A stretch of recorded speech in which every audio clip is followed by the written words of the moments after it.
नमस्कार, मैं हूं राम किंकर सिंह एमसीडी की राम कहानी को लेकर हाजिर हूं। स्टैंडिंग कमेटी का जो मसला है वह ज़ाहिर तौर पर दिल्ली हाई कोर्ट में पेंडिंग है और इस पर सुनवाई होने वाली है 3 मई को। और साफ तौर पर वो बड़ा दिन होगा जब ये पता चलेगा कि आखिरकार स्टैंडिंग कमेटी का चुनाव क्यों नहीं हो पा रहा है और कोर्ट के फैसले के बाद आगे की तरफ बात बढ़ेगी। लगभग अपने हर वीडियो में ये मैं आपको बताता रहता हूँ और इस बार मैं आपको बताने वाला हूँ एक कदम आगे जाकर कि आखिरकार की स्टैंडिंग कमेटी के जो सदस्यों का चुनाव होता है वह कैसे होता है। हालांकि पहले मैं भी वीडियो में बना चुका हूँ। इस समिति में जो पार्षद होते हैं तकरीबन 18 होते हैं। 6 पार्षद ऐसे हैं जिनका चुनाव सदन से होता है, जिसका मामला फंसा हुआ है और 3 मई को हाई कोर्ट में सुनवाई है। और साथ ही साथ जो 12 होते हैं वो जोन से चुने जाते हैं। उन 12 जोन के चुनाव में जो है जब ये 12, 6, 18 हो जाते हैं तो इन्हीं में से मिलकर एक स्टैंडिंग कमेटी का अध्यक्ष और दूसरा जो है उपाध्यक्ष चुना जाता है। लेकिन जब 1 साल पूरा हो जाता है तो उस संख्या में यानी 18 की संख्या में तकरीबन आधे रिटायर हो जाते हैं। आधे रिटायर कैसे होंगे, अब इसका क्या क्राइटेरिया होगा? तो आपने ज़रूर सुना होगा कि सांप सीढ़ी का जो खेल होता है, यानी जैसे ही आप जब लूडो खेलते हैं तो कई बार होता है बहुत तेज़ी से आगे बढ़ते जाते हैं। लेकिन एक ऐसा वक़्त आता है कि जब सांप आपको काट लेता है और आप नीचे की तरफ पायदान पर खींचे चले आते हैं। कुछ इसी तरह की स्थिति स्टैंडिंग कमेटी में है। एक बार आप चुन लिए गए तो ऐसा नहीं है कि आप हर साल आगे की तरफ बढ़ते जाएँगे।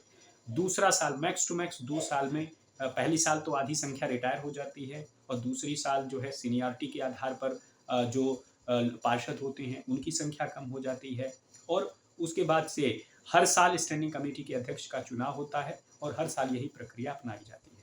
तो 18 में से पहले साल जो लोग रिटायर होंगे या जो यूँ कहें कि जिनकी सदस्यता खत्म हो जाएँगी, वो कैसे होंगे? तो सबसे पहले 6 सदन में से 6 पर्चियाँ निकाली जा 6 में से तकरीबन 3 पर्चियाँ निकाली जाती हैं, यानी 3 पर्चियाँ लिखी जाएँगी, उनका नाम लिखा जाएगा और उसके बाद से जो है वो रख दिया जाएगा। और साथ ही साथ जो 12 ज़ोन होंगे, 12 ज़ोन में से तकरीबन आधे रिटायर होने जाने वाले हैं, तो वहाँ पर से 6 पर्चियाँ आएँगी।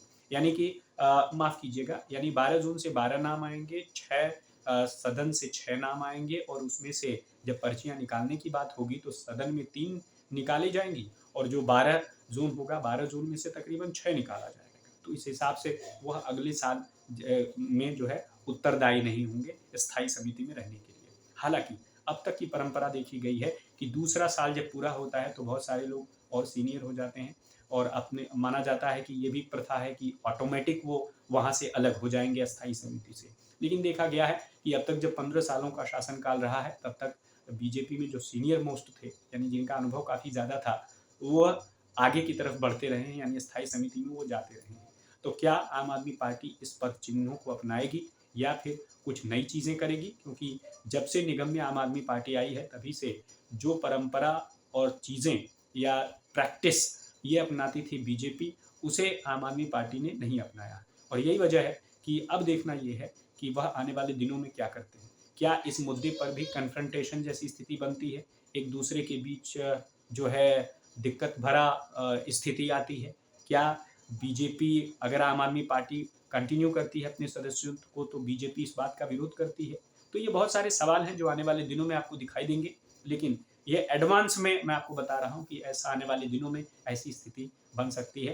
तो इसके ज़रिए मैंने आपको बताया कि आखिरकार कैसे जो अस्थायी समिति है, वहाँ पर सांप-सीढ़ी का खेल भी चलता है। यानी एक तरह से लूडो वाली स्थिति हो जाती है कि जो लोग यानी जो पार्षद आते हैं और उसके बाद से अचानक से वो 1-2 साल रहते हैं और फिर जो है चले जाते हैं। हालाँकि वो स्थायी समिति का मसला मैं बता रहा हूँ, पार्षद तो वो रहते ही हैं। तो फिलहाल इस वीडियो में इतना ही। मुझे दीजिए इजाज़त।